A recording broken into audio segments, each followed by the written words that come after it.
그리스도 예수를 위하여 갇힌 자 된 바울은이라고 이 수신자에서 첫 번째 그 발신자를 이제 이렇게 편지에서 얘기를 하고 있습니다.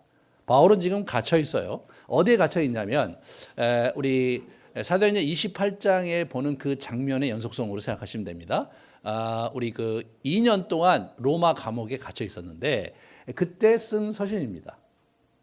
바울은 거기서 가택 연금 상태에 있었기 때문에 비교적 편안하게 사람들의 왕래와 서신을 나눌 수 있었고 또 복음도 오는 사람들에게 전할 수 있는 그런 형편이었습니다. 그런 상황에서 사도 우리 바울이 빌레몬이라는 사람에게 편지를 씁니다.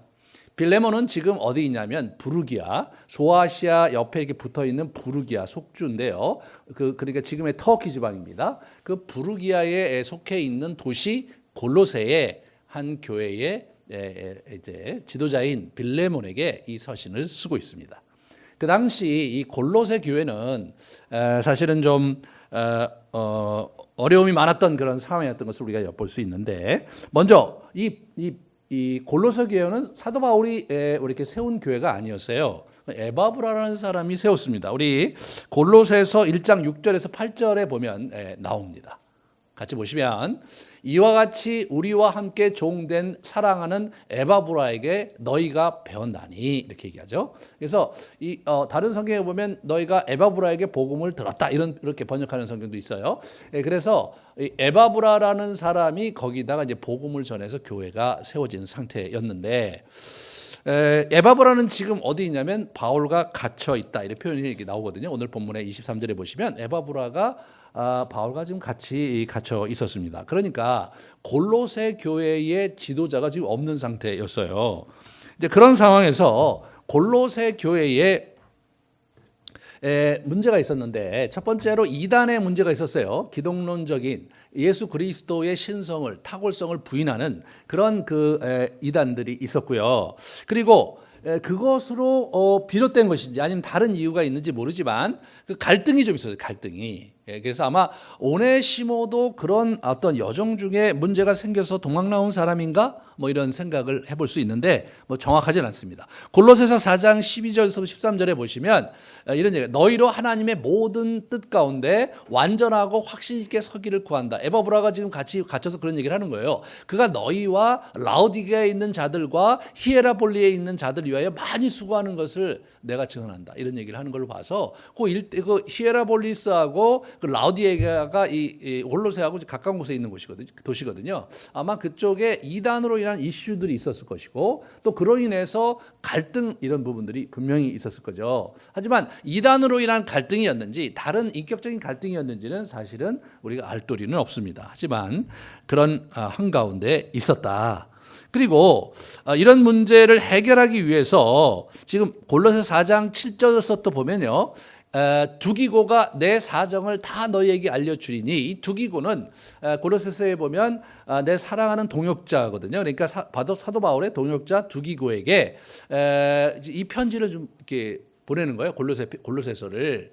그리고 이제 누굴 또 같이 보내냐면 신실하고 사랑을 받는 형제 오네시모를 함께 보낸다. 그러니까 두기고와 오네시모를 같이 보내면서 그리고 골로새서를 같이 들려보내고 뿐만 아니라 이 빌레몬서도 같이 이렇게 보낸 겁니다. 그러므로 사실 골로새서 다음에 빌레몬서가 거기 이렇게 붙어 있어야 되는데 지금 어떻게 되냐면 뚝 떨어져 갔고요. 뚝 떨어져서 디모데 전서 후서 그다음에 이제 디도서 다음에 이게 배치가 되어 있는 거예요. 그럼 왜 이렇게 배치를 했느냐? 그거는 어떤 거냐면 우리 사도 바울의 서신을 배치할 때 기준이 뭐였냐면 가장 긴 것부터 배치를 한 거예요. 시간 순으로 배치를 한 게 아니라. 그래서 이제 로마서가 가장 길고 고린도전서, 그다음에 고린도후서 이런 식으로 쭉 배치를 한 거예요. 그러다 보니까 빌레몬서가 한 장밖에 안 되니까 맨 뒤에 올 수밖에 없었던 거죠. 그럼 그 당시에 왜 그렇게 했느냐? 우리가 알 수가 없어요. 왜 그렇게 했는지. 그냥 그렇게 했다는 것만 우리가 알고 있죠. 아마도 그 당시에는 성경이 일반 사람들에게 이렇게 읽을 수 있는 책이 아니었어요. 절대적으로 많은 사람들이 문맹이었고, 그리고 이제 그것을 다루는 사람들은 잘 교육받은 사람 이런 거라 훈련받은 사람들, 그런 사람들이 이제 성경을 낭독하는 형태였기 때문에 굳이 그들이 그 시간 순에 있어서 그걸 해야 된다는 이슈는 없었을 것 같아요. 자기들이 관리하기 편하게 두루마리로 관리를 했거든요. 관리하기 편하게 하기 위해서 그렇게 한 것이 아닌가라고 추측이 됩니다만 사실은 정확하진 않습니다. 자, 그러면 우리가 이제 이 골로새서와 이 그 빌레몬서를 같이 평행으로 놓고 그리고 이제 이 서신을 이해해야 이 서신 전체가 잘 이해가 될 수 있습니다. 여기서 우리는 이 빌레몬서의 중요성을 우리가 한 장짜리이고 읽다 보면은 사실 내용도 그렇게 뭐 오네시모가 종인데 좀 용서해 줘라 뭐 그런 정도의 얘기이기 때문에 우리에게 이렇게 지나갈 수 있지만, 그러나 사도 바울의 영적 여정과 그의 내면의 그 인생 여정과 영성이라는 관점에서 이 빌레몬서는요 굉장히 의미가 있는 그런 서신입니다. 빌레몬서에서 우리가 뭘 볼 수 있냐면 사도 바울의 사역의 초점이 바뀌었다, 이런 부분들을 아주 명확히 볼 수가 있어요. 어떻게 바뀌었냐? 그가 교회와 타스크, 과업 중심의 그 사역자에서 개인의 한 영혼을 사랑하는 그 영혼에 대해서 특별히 애착을 가지고 그들을 챙기는 그런 사람으로 이게 전환하는 그 포인트, 그 전환점에 빌레몬서가 결정적인 그 자리를 차지하고 있습니다. 오늘 본문에서 우리는 우리 이 완전히 그 달라진, 그래서 주위 사람들을 챙기고 그들을 하나하나 인격적으로 개인적으로 돌보고 있는 바울을 만나게 됩니다. 자신이 개척한 교회도 아닌 골로새 교회와 사람들을 알뜰히 챙기고 있었습니다, 이 사람이. 그래서 이거 보면 1절에 보면 사랑받는 자여 동역자에 대한 그리움을 이제 표시를 해요. 우리 바울이 에베소에 있을 때 빌레몬의 아마 신앙을 가졌던 걸로 생각이 되고요. 그리고 거기에 이제 이렇게 있게 되는데, 이렇게 보시면 22절에 보면 내가 너희 집에 갈 거다, 그런 얘기를 이제 이렇게 들려주거든요. 오직 너는 나를 위하여 숙소를 마련하라. 너희 기도로 내가 너희에게 나아갈 수 있기를 바란다, 그런 얘기를 하고 있습니다. 그러니까 숙소를 마련하라 이런 걸로 봐서 이분이 곧 자기가 풀려날 거고, 그리고 그렇게 되면 거기 갈 거라고 이제 미리 이제 숙소를 예약을 해두는 그런 형태로 서신서가 쓰여 있는 것을 보게 돼요. 그러니까 이 사람이 사람을 그리워하고 있잖아요. 사도 바울이 하나님 그리워하는 건 나와도 사람 그리워하는 게 잘 안 나오는데 서신이 이제 사람을 그리워하는 걸로 나옵니다. 그러면서 디모데전서 후서에 가면 많이 그리워해요, 사람을. 이분이 사실은 이 사람의 성격이라는 거 보면 굉장히 업무 중심적이고 복음 전도의 투사이기 때문에 그런 거에 연연한 사람이 아니었는데 그런 사람으로 바뀌는데, 오늘 본문에 아주 그것이 여실하게 이제 드러납니다. 빌레몬과 그의 집 교회에 이렇게 편지를 하죠. 여기 보시면 1절에 우리의 사랑받는 자여 동역자인 빌레몬과 자매 아비아는 그 부인입니다. 부인이고요. 그 다음에 우리와 함께 병사된 아키포, 어떤 학자들은 아마 아들이 아니겠느냐 이런 주장을 하는데 뭐 정확한 근거가 없기 때문에 사실은 뭐 그냥 사역자일 수 있다 이렇게 얘기를 이제 하기도 합니다. 그 다음에 내 집에 있는 교회에 편지한다. 그러니까 여러분 보세요. 빌레몬과 너희 집에 있는 교회에 이렇게 편지한다 이렇게 얘기하지는 않잖아요. 빌레몬 나오고 아비아 나오고 아키포 나오고 그 다음에 교회가 나옵니다. 이게 좀 약간 다른 거예요. 여러분 앞부분에 이게 같이 이 시대에 썼던, 이때 감옥에 썼던 편지가 어디냐면 에베소, 그 다음에 골로새, 그 다음에 빌립보서거든요. 전혀 그렇게 나오진 않아요. 그냥 그 교회에 편지한다고 나오지. 그러니까 이분이 지금 교회에 대한 관심보다도 사람에 대한 관심으로 완전히 이렇게 달라진 초점을 보게 돼요. 근데 사실 어쩌다 빌레몬이라는 사람, 오네시모가 특별하기 때문에 그렇게 한 것일 수도 있다라고 생각할 수 있을지 모르지만, 실제로 2차 감옥이 이제 나중에 이제 여기서 2년 동안 있다가 풀려나서 4차 전도여행을 마치고 다시 이제 투옥이 됩니다. 로마 감옥에. 그때도 서신을 썼어요. 그때 쓴 서신이 3개가 남아 있는데 그게 뭐냐면 디모데전서, 디모데후서, 디도서예요. 디모데는 그 당시 에베소의 감독 담임 목사로 있었고요. 그 다음에 우리 디도는 그레데의 담임 목사로 있었거든요. 그런데 그 교회에 대한 얘기가 앞에 그 말이 없어요. 그러니까 만약에 에베소 교회에 관심이 있으셨으면, 더 관심이 있었다면 디모데와 에베소에 있는 성도들에게 편지하는 이렇게 나와야 되는 거예요. 오늘 이 빌레몬 어법에 의하면 근데 거기 가서는 아예 교회가 이렇게 대상에서 빠집니다. 다시 말해서 이 사람의 관심의 초점이 교회가 아닌 개인으로 바뀌고 있는 것을 보여주고 있는 거죠. 매우 중요한 부분입니다, 이게.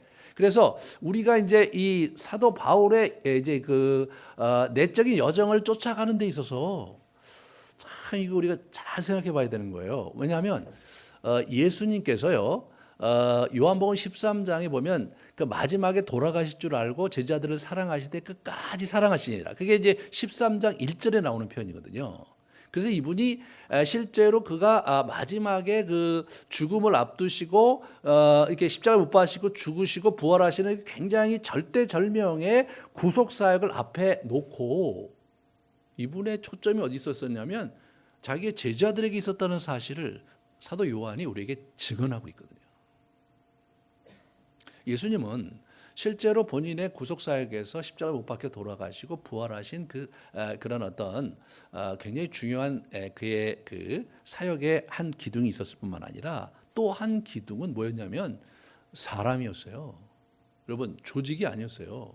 그분을 쫓아다니는 수많은 사람들이 있었는데 그들에게 초점이 맞춰져 있는 게 아니라 12사도에게 초점이 맞춰져 있었다는 거죠. 그리고 끝까지 그걸 챙겼다. 그것이 AD 90년대 에베소의 감독으로 있었던 사도 요한의 가슴에 여전히 울림이 있게 그의 마음에 간직되고 있었던 겁니다.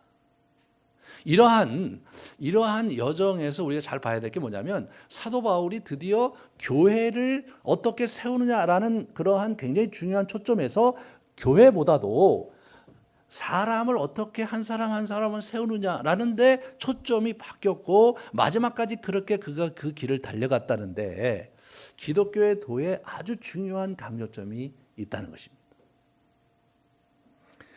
우리 사도 바울이 보시면요, 빌레몬의 집에 문안하는 그런 장면을 조금 아까 저희가 봤고요. 그 다음에 이제 중요 성도들에게 문안하고 있어요. 2절에 아까도 말씀을 드렸지만 이게 문안을 하고, 골로새서 4장 17절 18절에 보면 이렇게 봐요. 골로새서 4장 17절 18절에 보면 안 나오나요? 아키포에게 문안하는 게 나와. 아키포. 여기죠. 자, 아키포에게 이르기를 주 안에서 받은 직분을 삼가 이루라고 해라. 이 편지를 너에게 읽은 후에 라오디게아 교회도 읽히고 또 라오디게아로부터 오는 편지도 또 너희가 읽어라. 그러면서 아키포에게 이렇게 구체적으로, 여러분 구체적으로 이게 공적인 서신이잖아요. 골로새서가 교회에 보내는데 교회에 있는 아키포라는 한 사람에게 구체적으로 뭔가 얘기를 하는 거예요. 이런 부분이 이분이 이제 관심사가 많이 달라졌다는 것을 우리에게 언뜻 보여주는 중요한 대목이죠. 그리고 이분이 어떻게 됩니까? 사람을 품고 사랑을 나누고 있는 그런 장면을 우리가 볼 수 있는 대목이 23절, 24절 이렇게 보시면, 23절에 보시면 그리스도 예수 안에서 나와 함께 갇힌 에바브라, 그리고 또한 나의 동역자 마가, 아리스다고, 데마, 누가 이렇게 이제 문안한다 이렇게 나오거든요. 여기서 우리는 이제 마가가 좀 이렇게 이제 특별하게 이렇게 나오죠. 이 사람들이 여기 왜 있는가를 좀 생각해 보면 아리스다고를 보면 돼요. 이 아리스다고가 실제로는 데살로니가 사람이었어요. 근데 이제 우리 사도행전 19장에 보면 에베소에 사역할 때 데살로니가 출신 이 아리스다고가 와서 같이 동역하는 걸로 나와요. 그래서 계속 같이 다녀요. 그래서 예루살렘도 같이 갔어요. 뿐만 아니라 이분이 그 27장 2절에 보면, 사도행전 27장 2절에 보면 그 배에 동승한 사람이 아리스다고가 나와. 아리스다고가 우리와 함께 아리스다고가 있었다. 우리는 어떻게 됩니까? 우리는 디모데, 누가 그런 사람들이 우리예요. 네? 그래서 우리예요. 거기에 아리스다고가 있었다는 얘기를 하는 거예요. 그런데 이 사람이 실제로 어디 나오냐면 그 로마 감옥에 같이 있었던 거예요. 그러니까 우리가 이렇게 생각해 볼 수 있어요. 우리 이제 사도 바울이 이제 그 파도에서 이렇게 해갖고 겨우 구사일생으로 살아났다. 그리고 이제 로마 감옥에 가는 과정에 수행원 그죠? 같이 팀이 있었잖아요. 같이 이제 갔는데 가택 연금을 시킨 거예요. 가택 연금을 시킬 때 어떻게 됩니까? 사도 바울을 누가 수발을 들어야 될 거 아니에요. 그러니까 그 팀 전체를 같이 가택 연금을 시킨 것 같아요. 그죠? 가택 연금을 시켜버린 거예요. 그러니까 만약에 그들을 같이 가택 연금을 시키지 않았다면 나와 함께 갇힌 자들이라는 표현을 쓸 수가 없잖아요. 네? 그런데 그러니까 이게 참 아주 로마법을 제가 잘 몰라서 그러는데 이제 그런 식으로 다 그냥 가둬버린 거예요. 그러니까 이제 여기서 이분들이 가택연금 상태에서 좀 지내고 있는 거예요. 그러니까 자기 주변에 이제 그런 사람들이 있고, 그러면서 이를 이제 그 사람들을 챙기고 있는데, 여기서 우리가 굉장히 주목해 봐야 될 사람이 마가예요. 마가가 정말 2차 전도여행 출발할 때 사도행전 16장에 문제가 됐던 그 마가냐? 성경에 똑같은 일이 많이 나오잖아요. 근데 그 마가인 증거가 골로새서에 나타납니다. 골로새서 4장 10절에 보면요, 함께 갇혀 있는 아리스다고와 바나바의 생질 마가, 이런 표현이 나온 거예요. 바나바의 생질 마가, 이게 나왔네요. 그죠? 아리스다고와 바나바의 생질 마가와 이 마가에 대하여 너에게 명을 받았으면 그가 이르거든 영접하라, 뭐 이런 얘기를 하고 있어요. 그러니까 와, 이 마가가 거기 있는 거예요, 여러분. 마가가 분명히 2차 전도여행 때 사도 바울 때문에 갈라진 거 아니에요. 우리 바나바가 이 마가 때문에 이게 나간 거예요. 마가가 그냥 문제 일이었는데 이번에 배반했잖아요. 배반했어요. 도망갔어요. 이거 굉장히 재밌는 거예요. 마가가 도망갔는데 어떤 일인지 모르게 지금 같이 와 있는데, 그러면 마가가 왜 여기 와 있나? 그런 생각을 해볼 수 있죠. 어떻게 와 있나? 예. 그러니까 이제 같이 그럼 동승해서 같이 왔을 수도 있고, 아니면 이제 거기 가택연금 상태에 있는 바울을 찾으러 왔을 수도 있는데, 어찌됐든 3차 전도여행 어간에 어떤 모종의 그 어떤 그런 움직임이 있었던 것 같아요. 그래서 화해를 했을 뿐만 아니라 여러분 동역자로 같이 있어요. 이것이 사도 바울의 변화를 보여주는 아주 극적인 그런 장면인 거죠. 그러면서 이분이 누구를 지금 권면하고 있냐면, 오네시모가 주인 빌레몬을 뭔가 배반을 했는지 어떤지 모르지만 그 도망을 한 오네시모를 돌려보내면서 용서해라, 그런 얘기를 하는 거잖아요. 그러면 이 빌레몬에게 있어서 사도 바울과 마가의 관계를 몰랐을까 하면 그건 뭐 파다하게 퍼져 있었겠죠. 왜냐하면 바나바라는 아주 굵직한 우리 그 지도자와 갈등이 있었고 그것이 헤어졌다는 거는 아마 그 일대 막 그 파다하게 퍼져 있었을 거예요. 그러니까 우리 빌레몬을 알고 있었을 거라고요. 그런데 그 빌레몬이 지금 우리 바울과 함께 있잖아요. 그러니까 이게 굉장히 다른 거죠, 얘기가. 굉장히 다른 거예요. 그런 면에서 우리 바울이 바뀐 거예요. 변화된 거예요. 어떻게 바뀌었느냐? 자기 주변에 있는 사람을 한 사람 한 사람 귀하게 여기고, 그 어려운 일 있을 때 또 이렇게 헤어졌던 사람도 같이 또 불러드리고, 그리고 심지어는 지금 오네시모라고 이제 도망난 우리 이제 그 종을 자기가 복음을 전해서, 그래서 이제 그를 이제 제자로 키우고 자기의 동역자로 삼은 이제 그런 장면을 우리에게 이제 보여주고 있는 거죠. 과거에 우리 그 마가 때문에 헤어지는 장면을 가만히 보면요, 마가가 그 무서워서 그 1차 전도여행 때 도중에 돌아갔거든요. 사이프러스 고향으로 갔어요. 젊으니까 힘들 수 있으니까 그럴 수 있는데, 바나바가 그래도 자기 생질인데 이제 데려다가 같이 하자고 했을 때 이 사람이 거부를 했어요. 근데 우리 사도 바울이 거부를 할 때 이게 어떻게 되냐면, 마가는 우리 그 바나바와 패키지잖아요. 그러니까 바나바와 헤어지는 문제가 생기는 거예요. 사실 뭐 마가에 대한 이슈는 바나바와의 관계를 생각할 때 큰 이슈는 아닌 거예요. 자기가 굉장히 많은 은혜를 입은 사람이 바나바고 지금 여기까지 오게 되는데, 사역자로 자기가 여기까지 쓰게 되는데, 바나바 없이는 설명될 수 없는 자신의 여정이 분명히 있잖아요. 근데 자기가 마가가 마음에 안 들어요. 근데 바나바는 꼭 데려가야 되겠대. 그럴 수 없다 그러니까, 그러면 나는 너하고 헤어지겠다. 그 장면에서 만약 여러분이 그 장면에 있으면 어떻게 반응하셨을 것 같아요? 저는 그거 쉽지 않았을 거라는 생각이 들어요. 마가가 마음에 안 들지만 바나바와 헤어지는 건 더 큰 문제 아니냐. 그래서 보통 사람 같으면 그냥 알았다고, 그냥 알았다고. 더 이상 만약에 마가가 문제 생기면 그렇게 난 책임도 못 지겠고, 나 저 친구 안 챙기겠다. 전적으로 당신이 다 알아서 해라. 뭐 이런 식으로 하면서 적당한 선에서 타협했을 것 같지 않아요, 여러분? 근데 이 사람이 그렇게 안 했어요. 완전히 헤어져 버렸어요. 완전히. 그렇게 되면 자기는 어떻게 됩니까? 예루살렘에서 쫓겨난 지도자잖아, 이 사람이요. 겨우 예루살렘에서 파송받은 바나바가 이제 안디옥 교회를 이렇게 세우면서 부교역자로 데려다가 같이 일을 시켰는데, 그래서 이제 겨우 그 인정을 받아서 지금 움직이고 있는데, 만약 바나바와 결별한다는 것은 예루살렘 교회와의 결별을 의미하고, 예루살렘 교회로부터 어떤 컨펌을 받을 수 있지, 확인을 받을 수 있을지 불확실한 상황이에요. 그래서 이 사람이 예루살렘에서 온 지도자 신라를 데리고 다니거든요. 저는 이렇게 생각하는 거예요. 아니, 신라를 데리고 다니느니 마가가 좀 자기 마음에 안 들고 그렇다 손 치더라도 바나바와 함께 가는 게 훨씬 좋지. 왜 그렇게 했을까? 근데 그게 바울인 거예요. 예? 예. 타협이 안 되는 거예요. 예? 배신자와는 함께 할 수 없다. 위기 상황에서 등을 돌린 놈하고는 절대 같이 갈 수 없다. 이게 이제 이분이 갖고 있었던 기본적인 원칙이었던 것 같아요. 그걸 거절한 거예요. 근데 지금 어떻습니까?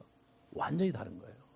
그 마가와도 화해를 했을 뿐만 아니라 그 자기 주인을 이제 이렇게 떨치고 도망 나온 오네시모를 위해서 지금 이 편지를 쓰고 있는 거거든요. 당시 로마 법에 의하면 도망간 노예는 사형이에요. 그리고 그 도망가는 노예를 도와준 사람도 같이 벌을 줬어요. 그러니까 엄청난 일이 벌어진 거예요. 그러니까 지금 오네시모가 바울을 믿고 빌레몬에게 편지를 들고 가는 장면에서 오네시모가 얼마나 긴장했을까라고 생각해 보세요. 자기는 사형이에요. 예.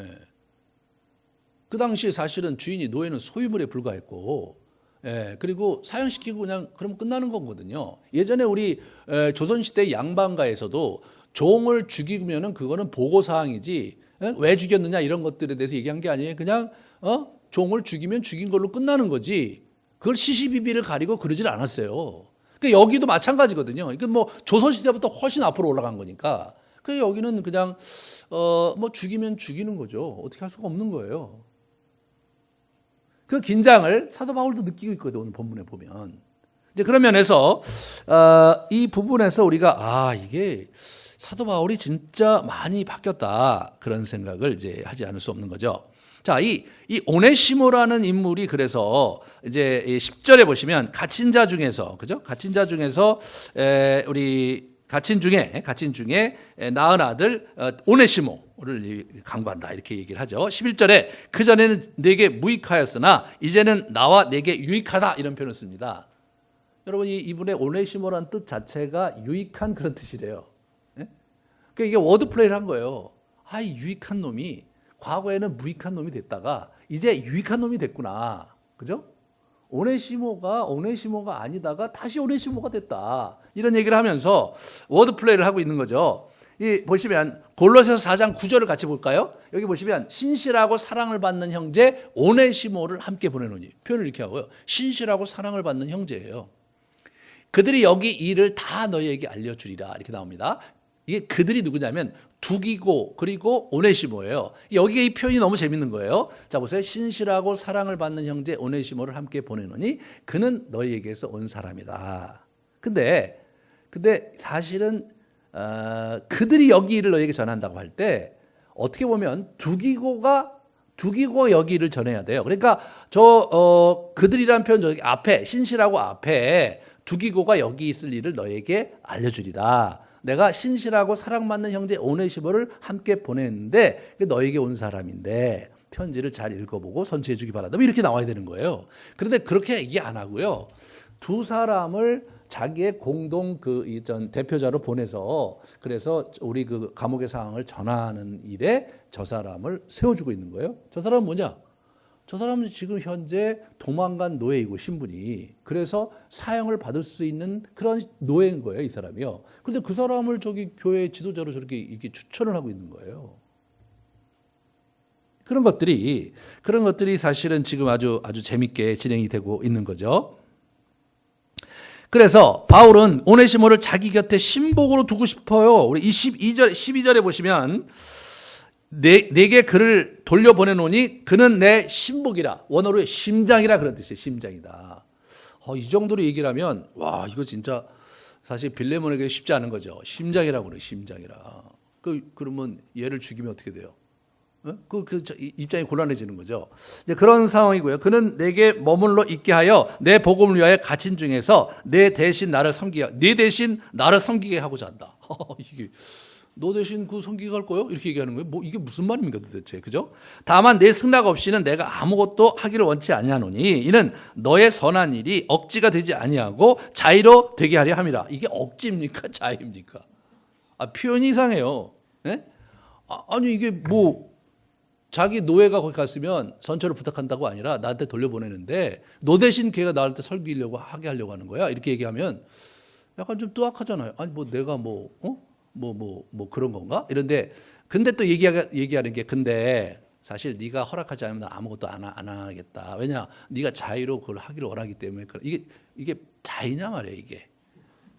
이분이 표현이 좀 묘해요. 오늘 본문에 계속 그러시거든요. 이게 자의라고 얘기하는데 자의가 아니야. 아니 자기 심장이래 막. 근데 네가 선처해 주기 바란다. 네 대신 내 곁에 신복을 둘 거다. 근데 내가 네가 허락하지 않으면 아무것도 안 할 건데 왜냐하면 네가 자의로 그걸 하길 원하기 때문이다. 이렇게 얘기하는 거예요. 참 이런 부분에서 사도 바울 어법하고는 많이 다릅니다. 이 사도 바울이 워낙 원칙이 분명한 사람이고 논리가 분명한 사람이에요. 이 사람이 이제 그런데 이게 이 오네시모를 얘기하는 데는 앞뒤가 좀 이렇게 안 맞는 거예요. 이게 이 표현을 막 이렇게 하는 거예요. 그다음에 이분이요 지금 이 편지를 한 장짜리 쓰시는데 심혈을 기울여 쓰신 게 분명한 게 이게 동신 구조예요. 한번 이렇게 볼까요? 이 구조를 이렇게 보면 저렇게 돼 있어요. 인사말이 있고 이제 이렇게 있는데. 바울의 기도하고 기도 요청이 나오고 바울이 간곡한 권유가 나오고 바울의 간곡한 부탁이 있고 오네시모를 왜 나한테 보내야 되는지에 대한 이유가 장황하게 설명이 되어 있습니다. 근데 재밌는 게 인사말이 위와 아래로 있어요, 여러분. 인사말이 워낙 앞에 있거든요. 우리 저기 로마 서신은 앞에 있어요. 로마 시대의 서신은. 근데 묘하게 히브리서만 뒤에 있습니다. 근데 이거는 앞뒤에 있어요, 앞뒤에. 그러니까 이분이 굉장히 심혈을 기울여 쓴 한 장짜리 서신인 거예요. 그래서 저런 구조를 맞추기 위해서 이분이 그렇게 하면서 리듬을 가지고 강조점이 분명하게 이제 전달될 수 있도록 이분이 이제 그렇게 하신 거예요. 그래서 우리 빌레몬을 설득을 하는 거죠. 첫 번째, 믿음의 사귐을 통해 축복의 가치를 알게 하기를 구한다. 6절이거든요. 6절 보시면 6절이 이로써 믿음의 교제가 우리 가운데 있는 선을 알게 하고 그리스도께 이르도록 역사하느니라. 이 번역이 조금 약간 묘해요. 실제로 세 번역에 보면 이렇게 번역이 되어 있어요. 그대가 우리와 더불어 누리는 믿음의 사귐이 효력을 내어서 우리가 그리스도께 가까이 나아갈 때에 우리가 받게 되는 복이 무엇인지를 그대가 충분히 알게 되기를 바랍니다. 이렇게 얘기하고 있어요. 여기서는 믿음의 사귐, 이 사귐은 코이노니아라는 단어를 썼는데 그 사귐은 어떻게 되냐면 그것은 물질적인 나눔을 얘기하는 거예요. 그 코이노니아가 사귐이라는 것이. 그래서 우리 그 빌립보서에 보면 너희 처음부터 시작한 우리의 그 교제가 끝날까지 계속되기 원한다 할 때 교제가 뭐냐 후원하는 거 그거 계속해라 그런 얘기거든요. 그래서 이 교제라는 것이 기본적으로 그 당시에 우리가 생각할 때 이제 어떤 뭐 차 한잔 하고 뭐 우리가 좋은 대화를 나누고 이런 걸 넘어서서 그 재정적인 필요가 있을 때 재정을 지원해 주는 것까지가 교제에 포함되어 있었어요.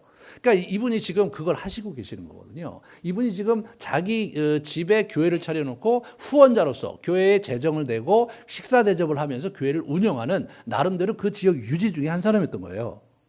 근데 너 그거 사귐의 효력을 내어서 이게 무슨 그런 사귐이 효과적으로 되어서 네가 받게 될 복에 대해서 깊이 알게 되기 원한다 하면서 넌지시 지금 간접적인 압력을 넣는 거죠. 그런 거 너 하고 그러는데 축복을 받게 되는데 뭐 이런 얘기를 하는 거예요. 그러면서 10절 11절에 아까도 얘기했지만 우리 그 오네시모의 변화된 모습에 강조점을 두죠. 옛날에는 무익했지만 지금은 너에게나 나에게나 유익한 사람이 됐다. 내 신복으로 삼을 거다. 이제 그런 얘기를 하면서 이제 이분이 이 오네시모에 대한 애정을 이렇게 표현을 합니다. 그리고 본인이 실제로 얼마나 중요하게 생각하는지도 이제 15절 17절에 얘기를 하죠. 뿐만 아니라 18절에 가시면 18절에 아주 재미난 얘기를 해요. 이분이요. 그가 만일 내게 불의를 하였거나 내게 빚진 것이 있으면 그것을 내 앞으로 계산하라 이렇게 나오죠. 그러니까 이분이 뭐냐면 자기가 모르는 일이 있을 수 있잖아요. 오네시모가 물론 얘기를 다 했겠지만 그러나 실제로 자기가 모르는 경우에 뭔가 해를 끼친 것이 있으면 그러면 내가 그걸 보상하겠다. 그 얘기를 이제 본인이 이제 직접 하는 거죠. 이 사람이 이제 뭐냐면 되게 안절부절해요. 그리고 노파심이 있어서 자꾸 이렇게 얘기해놓고 또 저렇게 얘기해놓고 그러면서 가능한 한 이 사람이 어떻게 됩니까? 이 사람이 거절하지 못할 형태로 계속 얘기를 날려요. 처음에 아예 시작할 때 내 사랑하고 내 사랑은 동역자다. 그런 얘기를 합니다. 그런 얘기를 하면서 사실은 오늘 그 15절 17절에 뭐가 나오냐면 나에게 사랑스러운 자이듯이 너에게도 그가 사랑스러운 자가 되게 하기를 원한다. 이게 처음에 내 사랑하는 동역자 빌레몬 얘기하면서 내게 사랑받는 자고 내가 너에게 사랑받는 자이듯이 우리 오네시모도 그런 자가 되기를 원한다. 그렇게 얘기를 하는 거예요. 그 다음에 7절에 보면 막 또 칭찬 또 많이 합니다. 아부를 하세요. 형제여 성도들의 마음이 너로 말미암아 평안함을 얻었으니 내가 너의 사랑으로 많은 기쁨과 위로를 받았다. 그런 얘기를 합니다. 이분이 형제들에게 평안함을 주는 사람이었어요. 그것 때문에 내가 참 많이 격려가 됐다. 그런 얘기를 하면서 그의 신앙 여정과 그의 사역을 이렇게 격려를 하죠. 그러면 4절 6절에 그 빌레몬을 위해서 막 중보기도 많이 한다. 그런 얘기를 하죠. 14절에 이런 얘기를 해요. 이분이 얘기하다가 다만 내 승낙 없이는 내가 아무것도 하지 않기를 원하지 아니하노니 이는 너의 선한 일이 억지가 되지 아니하고 자의로 되게 하려 함이라. 이렇게 얘기하면서 약간 좀 그렇지만 뭔가 이게 강하게 푸시할 수 없는 부분이 있을 수 있다는 것을 염두하면서 조심스럽게 그런 언급을 하는 거예요. 그러면서 이분이 그 21절, 22절에 보시면요. 얘기를 다 끝내는 것 같으면서도 또 이런 얘기를 해요. 나는 내가 순종할 것을 확신함으로 내게 썼노니 내가 내게 말한 것보다 더 행할 줄 안다. 뭐 이런 얘기를 하는 거예요. 야, 그러면서 그래도 높아심에 불안하니까 어떻게 돼요? 오직 너는 나를 위해 수도를 마련하라. 내가 곧 가겠다. 이렇게 얘기하는 거죠. 그러니까 이제 여러분이 만약 편지를 받는 사람의 입장에서 이걸 한번 보면 너무 재밌어요. 이게 뭐 오네시모에 대해서 부탁하는 건 뭐 그런 건 뭐 알겠지만 이게 그런데 말은 분명히 내가 자유로하기를 원한다고 하시면서 뭐 표현을 보면은 나의 신복이라 내가 죽이면 어떻게 돼요? 그러면 이제 바울과 나가 관계가 끝나는 거예요. 바울은 어떻게 얘기하는 겁니까? 오네시모를 없애면 너랑 끝이다. 그런 얘기하는 거죠. 그런 얘기하는 거 아니에요, 이게? 근데 또 얘기 들어보니까 그러나 내가 너의 허락을 받기 원한다. 이 허락을 받으려고 하는 건지 아닌지 굉장히 헷갈려요. 그러잖아요. 쭉 흘러나가는 거예요. 그러면서 뭐냐면 만약 재산상의 손실이 있으면 내가 다 갚겠다. 그렇게 얘기한 거예요. 거기도 괜찮죠? 그러나 19절이 압권입니다. 19절이 오늘 제일 재미난 장면이에요. 나 바울이 친필로 쓰노니 내가 갚으려니와 내가 이외에 내 자신이 내게 빚진 것은 내가 말하지 않는다. 빚이 있었던 거예요.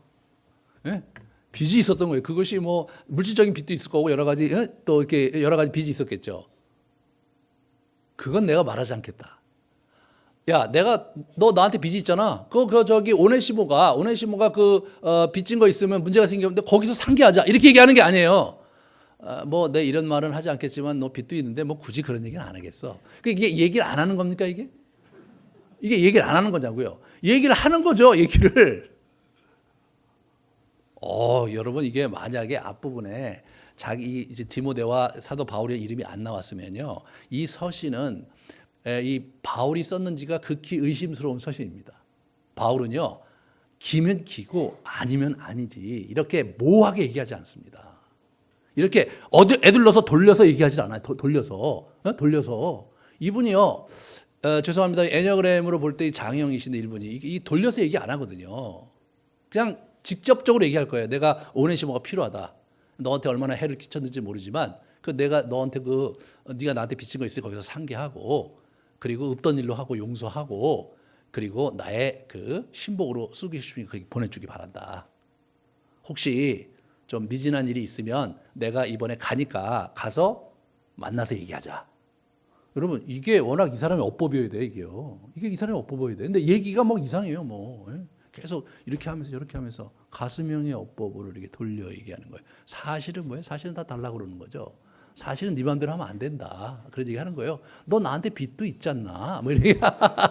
그래 놓고 나중에 불안하니까 어떻게 해? 불안하니까 나 갈 거야. 나 갈 거야. 숙소 마련해. 이렇게 얘기하죠. 그러면 이 편지를 받고 이 사람이 이 편지를 받고 만약 오네시모를 자기가 원하는 대로 처리를 한다는 가정 하에 생각해보면 그거는 딱 한 가지예요. 뭐냐? 바알과 인연을 끊는 거예요. 바알과 인연을 끊지 못하면 이 제안은 받을 수밖에 없는 제안이죠. 이런 거를 거절할 수 없는 제안이라고 하죠, 지금. 왜냐하면 자기 복음을 바울로 해서 에바브라에서 자기 복음을 받았잖아요. 그런데 그 여정 속에서 우리 사도 바울이 따르는 것도 아니고 자기 신복으로 옆에 두고 사역에 쓰겠다 그러는데 밑에 있는 자기 입장에서 그걸 어떻게 반대합니까? 그래서 사도 바울이 한 얘기가 맞아요. 나는 내가 순종할 것을 확신한다.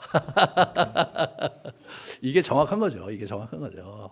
내가 너를 아는데 그냥 줘라. 내가 가서 한턱 내마. 이렇게 얘기해야죠. 이렇게. 얘기를 이렇게 돌려 얘기하고 듣다 보면 기분이 스물스물 이상해지고 마치 나를 배려하는 것 같은데 하나도 배려하는 게 아니고 마치 나의 뜻을 존중하는 것 같은데 전혀 존중하지 않고 마지막으로 확인하러 방문까지 하겠으니 와 이게 참 어려운 거죠. 여러분 왜 바울이 자기 스타일도 아닌데 이런 식으로 편지를 보냈겠는가? 이 사람이 지금 오네시모를 사랑하기 때문인 거예요. 오네시모가 혹시 행여나 문제가 생겨서 어려움을 당할 것을 이분이 극히 우려하고 있는 거예요. 분명히 저 친구가 분명히 내 말 들으면 거절할 수 없을 거다. 하지만 왠지 불안한 거죠. 자기는 갇혀 있고요. 그리고 자기가 모르는 오네시모와 빌레몬 간에 자기가 모르는 비밀도 있을 수 있잖아요. 그런 면에서 이분이 이렇게 얘기하다가 그지 이 얘기도 했다가 저 얘기도 했다가 막 이러면서 계속 전전긍긍 안절부절하면서 이 편지를 쓴 거예요. 과거에는요 이분이 갈라디아서에 보면요 복음과 진리 때문에 전전긍긍하고 그것과 치열하게 복음을 지키기 위해서 이분이 치열하게 감정을 폭발시키면서 그렇게 이분이 움직이셨던 분이에요. 진리의 복음에 전전긍긍하면서 자기의 마음과 자기의 생각을 이렇게 안절부절하면서 그렇게 움직이셨던 역동을 가졌던 분이 진리가 아니고 복음이 아니고 오네시모란 도망간 종, 다시 당시 현행법상에 마땅히 죽어 마땅한 그런 죄인인 오네시모의 영혼을 살리기 위해서 낯간지럽고 평소에 쓰지 않던 어법과 정서적인 그러한 태도를 보이면서까지 빌레몬에게 굽신굽신하는 이런 모습을 이분이 보여주고 계신 것입니다.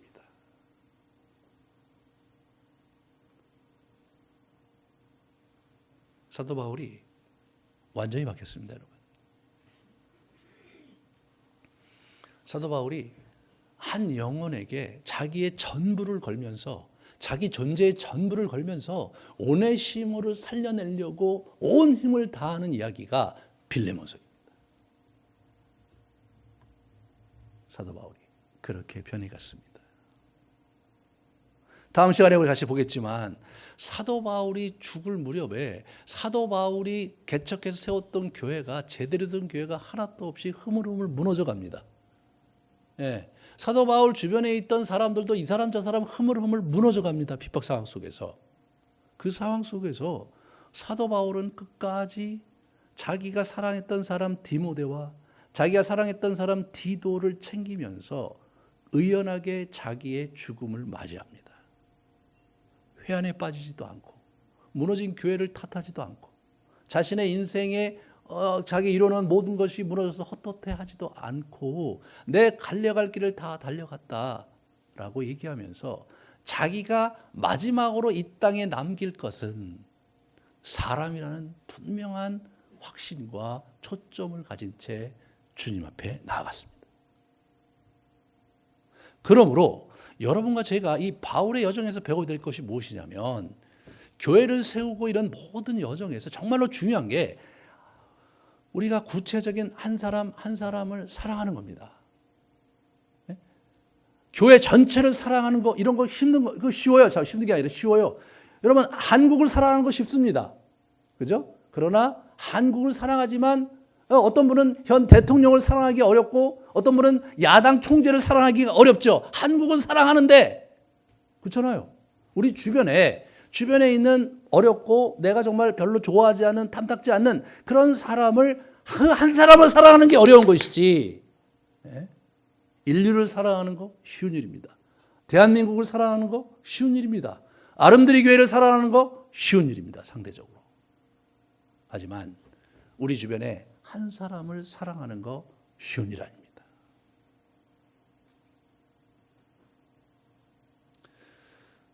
저도 이걸 깨닫고, 그리고 제가 20여 년 전부터 계속해서 한 사람 한 사람을 제가 이렇게 도와주려고 애를 쓰면서 살아왔어요. 그래서 은밀하게 도와주고 또 개인적으로 만나주고 그런 분들을 제가 이렇게 중간중간 이렇게 만들어 오면서 여기까지 왔는데 참 쉽지가 않습니다. 왜냐하면 교회가 나를 힘들게 하는 것보다는 그 한 사람이 나를 힘들게 할 때 더 고통스러워요. 잠이 안 와요.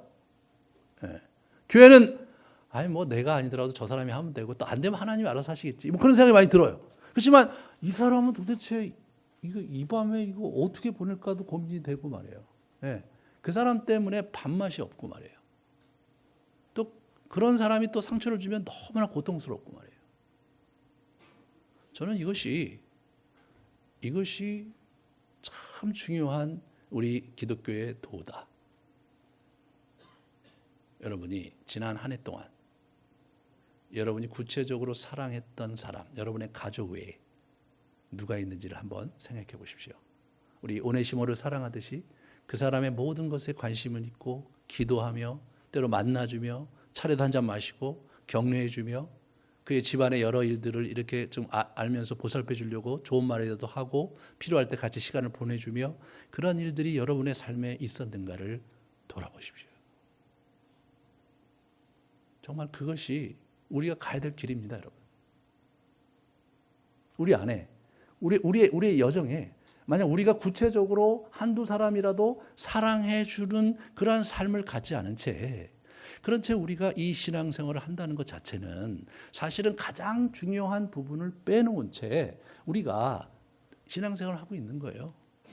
하나님과 기도하면서 좋은 시간을 많이 가질 수 있지만 우리가 구체적으로 한 영혼에 대한 또는 한 사람에 대한 애정과 사랑을 가지고 그를 돌보는 그러한 터치가 우리 가운데 결여되어 있다면 사실 우리의 신앙은 헛것이고, 그리고 우리의 신앙은 힘이 없는 것입니다.